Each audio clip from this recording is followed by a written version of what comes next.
भगवान सूर्य की महिमा। ब्रह्म पुराण का 17वां अध्याय।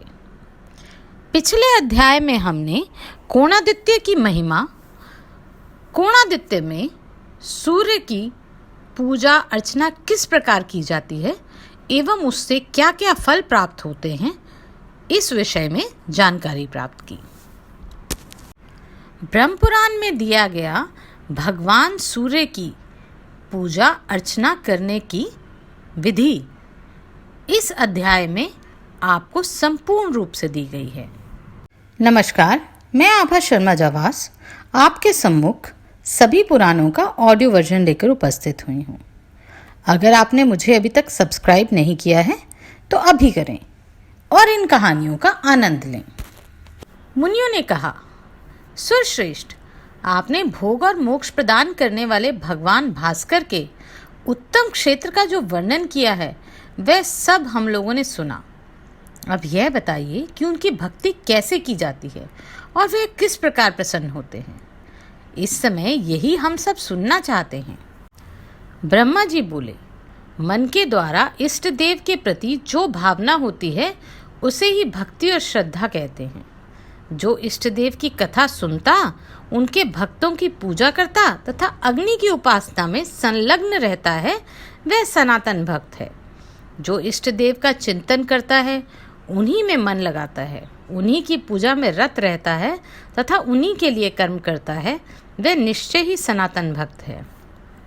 जो इष्ट देव के लिए किए जाने वाले कर्मों का अनुमोदन करता है, उनके भक्तों में दोष नहीं देखता, अन्य देवता की निंदा नहीं करता, सूर्य के व्रत रखता है और चलते फिरते, ठहरते, सोते, सूंघते और आँख खोलते मीचते समय भगवान भास्कर का स्मरण करता है, वह मनुष्य अधिक भक्त माना जाता है।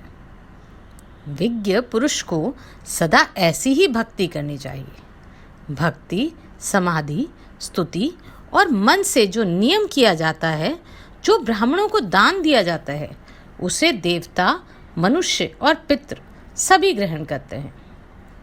पत्र, पुष्प, फल और जल, जो कुछ भी भक्ति पूर्वक अर्पण किया जाता है उसे देवता ग्रहण करते हैं, परंतु वे नासिकाओं की दी हुई वस्तुएं स्वीकार नहीं करते। नियम और आचार के साथ भाव शुद्धि का भी उपयोग करना चाहिए। हृदय के भाव को शुद्ध रखते हुए जो कुछ किया जाता है वह सब सफल होता है। भगवान सूर्य के सत्वन, जप, उपहार समर्पण, पूजन, उपवास और भजन से मनुष्य सब पापों से मुक्त हो जाता है। जो पृथ्वी पर मस्तक रखकर भगवान सूर्य को नमस्कार करता है, वह तत्काल सब पापों से छूट जाता है, इसमें तनिक भी संदेह नहीं। जो मनुष्य भक्ति पूर्वक सूर्य देव की प्रदक्षिणा करता है, उसके द्वारा 7 दीपों सहित पृथ्वी की परिक्रमा हो जाती है। जो सूर्य देव को अपने हृदय में धारण करके केवल आकाश की प्रदक्षिणा करता है, उसके द्वारा निश्चय ही संपूर्ण देवताओं की परिक्रमा हो जाती है। जो षष्ठी या सप्तमी को एक समय भोजन करके नियम और व्रत का पालन करते हुए सूर्य देव का भक्ति पूर्वक पूजन करता है, उसे अश्वमेध यज्ञ का फल मिलता है। जो षष्ठी अथवा सप्तमी को दिन रात उपवास करके भगवान भास्कर का पूजन करता है, वह परम गति को प्राप्त होता है। जो शुक्ल पक्ष की सप्तमी को रविवार हो, उस दिन विजया सप्तमी होती है, उसमें दिया हुआ दान महान फल देने वाला है। विजया सप्तमी को किया हुआ स्नान, दान, तप, होम और उपवास सब कुछ बड़े बड़े पातकों का नाश करने वाला है।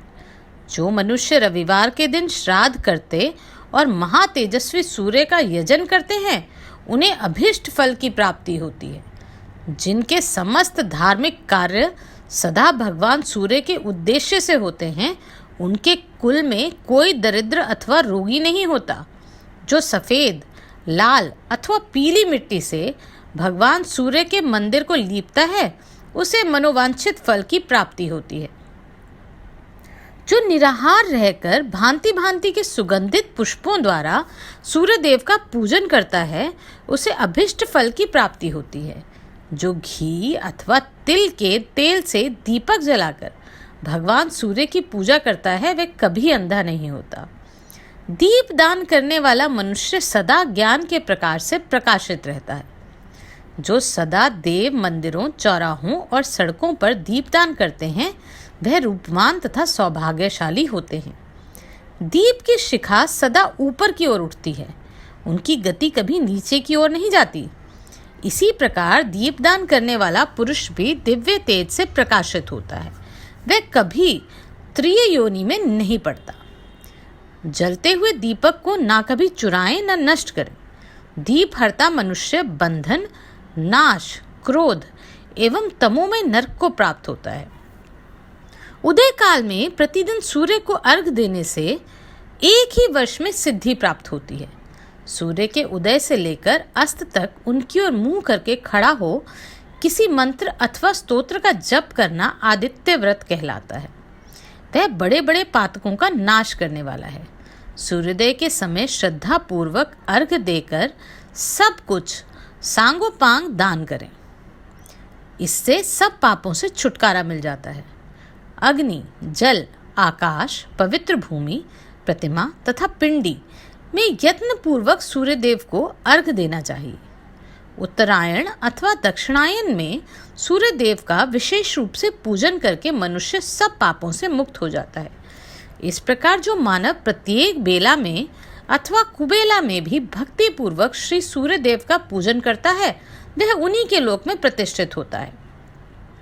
जो तीर्थों में पवित्र हो भगवान सूर्य को स्नान कराने के लिए एकाग्रता पूर्वक जल भरकर लाता है वह परम गति को प्राप्त होता है। छत्र, ध्वजा, चंदोवा, पताका और चंवर आदि वस्तुएं सूर्यदेव को श्रद्धा पूर्वक समर्पित करके मनुष्य अभिष्ट गति को प्राप्त होता है। मनुष्य जो पदार्थ भगवान सूर्य को भक्ति पूर्वक अर्पित करता है उसे वे लाख गुना करके उस पुरुष को देते हैं। भगवान सूर्य की कृपा से मानसिक, वाचिक तथा शारीरिक समस्त पाप नष्ट हो जाते हैं। सूर्यदेव के एक दिन के पूजन से जो फल प्राप्त होता है वह शास्त्रोक्त दक्षिणा से युक्त सैकड़ों यज्ञों के अनुष्ठान से भी नहीं मिलता। मुनियों ने कहा, जगतपते भगवान सूर्य का यह अद्भुत महात्म्य हमने सुन लिया, अब पुनः हम जो पूछते हैं उसे बतलाइए। गृहस्थ, ब्रह्मचारी, वानप्रस्थ और सन्यासी जो भी मोक्ष प्राप्त करना चाहता है उसे किस देवता का पूजन करना चाहिए? कैसे उस अक्षय स्वर्ग की प्राप्ति होगी? किस उपाय से वह उत्तम मोक्ष का भागी होगा तथा वह किस साधन का अनुष्ठान करे जिससे स्वर्ग में जाने पर उसे पुनः नीचे न गिरना पड़े? ब्रह्मा जी बोले, द्विजवरों, भगवान सूर्य उदय होते ही अपनी किरणों से संसार का अंधकार दूर कर देते हैं, अतः उनसे बढ़कर दूसरा कोई देवता नहीं। वे आदि अंत से रहित हैं, सनातन पुरुष एवं अविनाशी तथा अपनी किरणों से प्रचंड रूप धारण कर तीनों लोकों को ताप देते हैं। संपूर्ण देवता इन्हीं के स्वरूप हैं। ये तपने वालों में श्रेष्ठ, संपूर्ण जगत के स्वामी, साक्षी तथा पालक हैं। ये ही बारंबार जीवों की सृष्टि और संहार करते हैं तथा ये ही अपनी किरणों से प्रकाशित होते हैं, तपते हैं और वर्षा करते हैं। ये धाता, विधाता, संपूर्ण भूतों आदि के कारण तथा सब जीवों को उत्पन्न करने वाले हैं। यह कभी क्षीण नहीं होते। इनका मंडल सदा अक्षय बना रहता है। ये पितरों के भी पिता और देवताओं के भी देवता हैं। इनका स्थान ध्रुव माना जाता है, जहाँ से फिर नीचे नहीं गिरना पड़ता। सृष्टि के समय संपूर्ण जगत सूर्य से ही उत्पन्न होता है और प्रलय के समय अत्यंत तेजस्वी भगवान भास्कर में ही उसका विलय हो जाता है। असंख्य योगी जन अपने कलेवर का परित्याग करके वायु स्वरूप हो तेजो राशि भगवान सूर्य में ही प्रवेश करते हैं। राजा जनक आदि गृहस्थ योगी, बालखिल्य आदि ब्रह्मवादी महर्षि, व्यास आदि वानप्रस्थ ऋषि और कितने ही सन्यासी योग का आश्रय ले सूर्य मंडल में प्रवेश कर चुके हैं। व्यास पुत्र श्रीमान शुकदेव जी भी योग धर्म प्राप्त करने के अनंतर सूर्य की किरणों में पहुंचकर ही मोक्ष पद में स्थित हुए। इसलिए आप सब लोग सदा भगवान सूर्य की आराधना करें, क्योंकि वे संपूर्ण जगत के माता, पिता और गुरु हैं। अव्यक्त परमात्मा समस्त प्रजापतियों और नाना प्रकार की प्रजाओं की सृष्टि करके अपने को 12 रूपों में विभक्त करके आदित्य रूप से प्रकट होते हैं। इंद्र, धाता, पर्जन्य, त्वष्टा, पूषा, अर्यमा, भग, विवस्वान, विष्णु, अंशुमान, वरुण और मित्र। इन 12 मूर्तियों द्वारा परमात्मा सूर्य ने संपूर्ण जगत को व्याप्त कर रखा है। भगवान आदित्य की जो प्रथम मूर्ति है उसका नाम इंद्र है। वह देवराज के पद पर प्रतिष्ठित है। वह देव शत्रुओं का नाश करने वाली मूर्ति है। भगवान के दूसरे विग्रह का नाम धाता है, जो प्रजापति के पद पर स्थित हो नाना प्रकार के प्रजावर्ग की सृष्टि करती है। सूर्यदेव की तीसरी मूर्ति पर्जन्य के नाम से विख्यात है, जो बादलों में स्थित है, अपनी किरणों द्वारा वर्षा करते हैं। उनके चतुर्थ विग्रह को त्वष्टा कहते हैं। त्वष्टा संपूर्ण वनस्पतियों और औषधियों में स्थित है। उनकी 5वीं मूर्ति पूषा के नाम से प्रसिद्ध है, जो अन्न में स्थित हो सर्वदा प्रजाजनों की पुष्टि करती है। सूर्य की जो छठी मूर्ति है उसका नाम अर्यमा बताया जाता है। वह वायु के सहारे संपूर्ण देवताओं में स्थित रहती है। भानु का 7वां विग्रह भग के नाम से विख्यात है। वह ऐश्वर्य एवं देहधारियों के शरीर में स्थित होती है। सूर्यदेव की 8वीं मूर्ति विवस्वान कहलाती है। वह अग्नि में स्थित हो जीवों के खाए हुए अन्न को पचाती है। उनकी 9वीं मूर्ति विष्णु के नाम से विख्यात है, जो सदा देव शत्रुओं का नाश करने के लिए अवतार लेती है। सूर्य की 10वीं मूर्ति का नाम अंशुमान है, जो वायु में प्रतिष्ठित होकर समस्त प्रजा को आनंद प्रदान करती है। सूर्य का 11वां स्वरूप वरुण के नाम से प्रसिद्ध है, जो सदा जल में स्थित होकर प्रजा का पोषण करता है।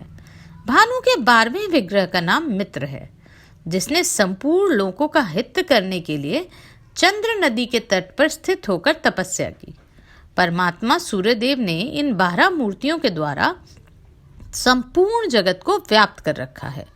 इसलिए भक्त पुरुषों को उचित है कि वह भगवान सूर्य में मन लगाकर सर्वोक्त 12 मूर्तियों में उनका ध्यान और नमस्कार करें। इस प्रकार मनुष्य 12 आदित्यों को नमस्कार करके उनके नामों का प्रतिदिन पाठ और श्रवण करने से सूर्यलोक में प्रतिष्ठित हो जाता है। मुनियों ने कहा, यदि ये सूर्य सनातन आदि देव हैं, तो इन्होंने वर पाने की इच्छा से प्राकृत मनुष्यों की भांति तपस्या क्यों की? ब्रह्मा जी बोले, ब्राह्मणों, यह सूर्य का परम गोपनीय रहस्य है। पूर्व काल में मित्र देवता ने महात्मा नारद को जो बात बतलाई थी वही मैं तुम लोगों से कहता हूँ।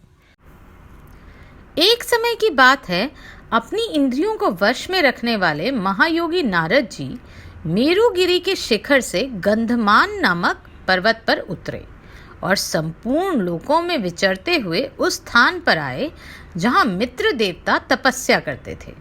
उन्हें तपस्या में संलग्न देख नारद जी के मन में कौतूहल हुआ।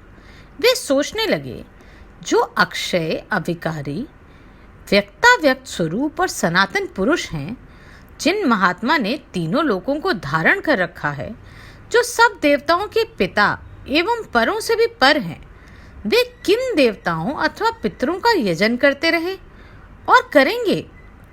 इस प्रकार मन ही मन विचार करके नारद जी मित्र देवता से बोले, भगवान, अंगोपांगों सहित संपूर्ण वेदों एवं पुराणों में आपकी महिमा का गान किया जाता है। आप अजन्मा हैं, सनातन हैं, धाता तथा उत्तम अधिष्ठान हैं। भूत, भविष्य और वर्तमान सब कुछ आप में ही प्रतिष्ठित है। गृहस्थ आदि चारों आश्रम प्रतिदिन आपका ही यजन करते हैं। आप ही सबके पिता, माता और सनातन देवता हैं।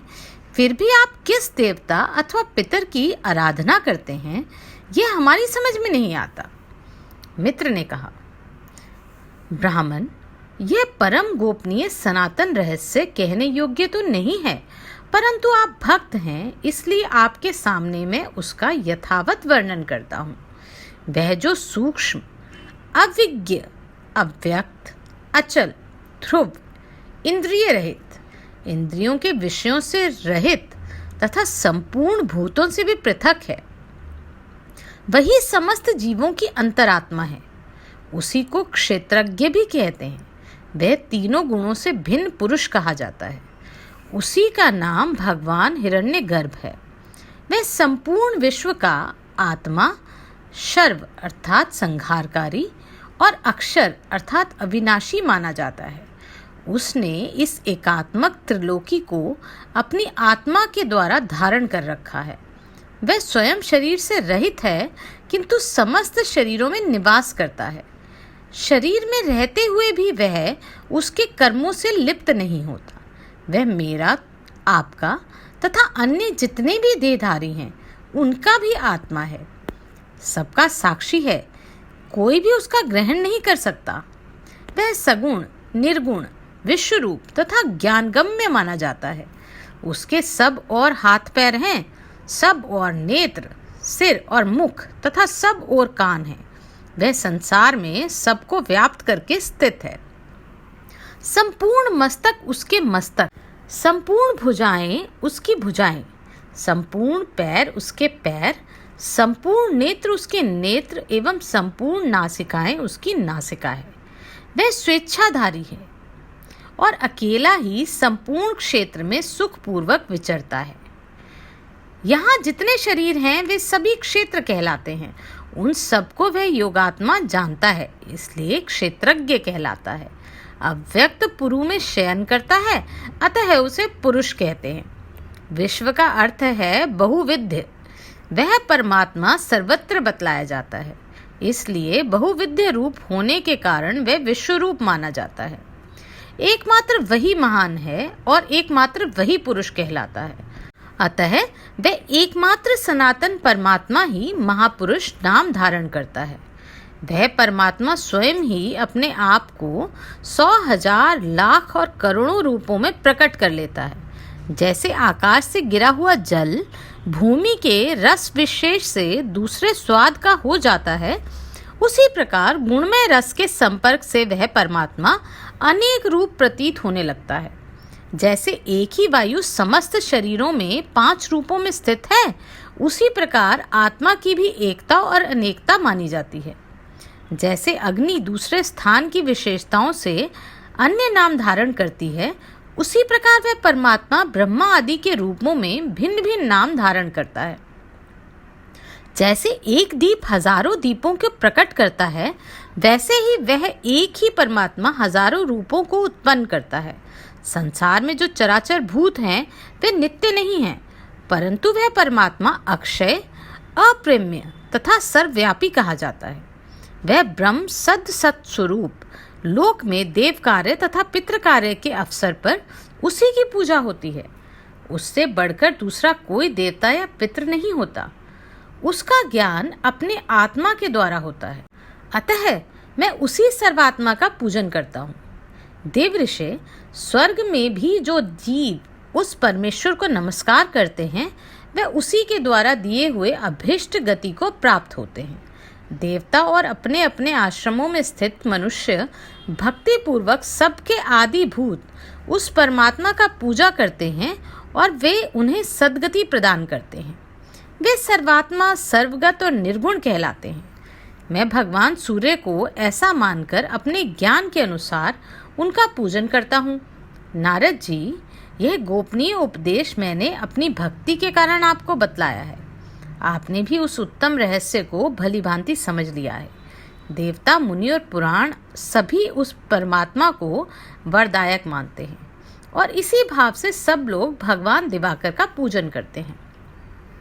ब्रह्मा जी कहते हैं, इस प्रकार मित्र देवता ने पूर्व काल में नारद जी को यह उपदेश दिया था। भानु के उपदेश को मैंने भी आप लोगों से कह सुनाया। जो सूर्य का भक्त न हो उसे इसका उपदेश नहीं देना चाहिए। जो मनुष्य प्रतिदिन इस प्रसंग को सुनता और सुनाता है, वह निस्संदेह भगवान सूर्य में प्रवेश करता है। आरंभ से ही इस कथा को सुनकर रोगी मनुष्य रोग से मुक्त हो जाता है।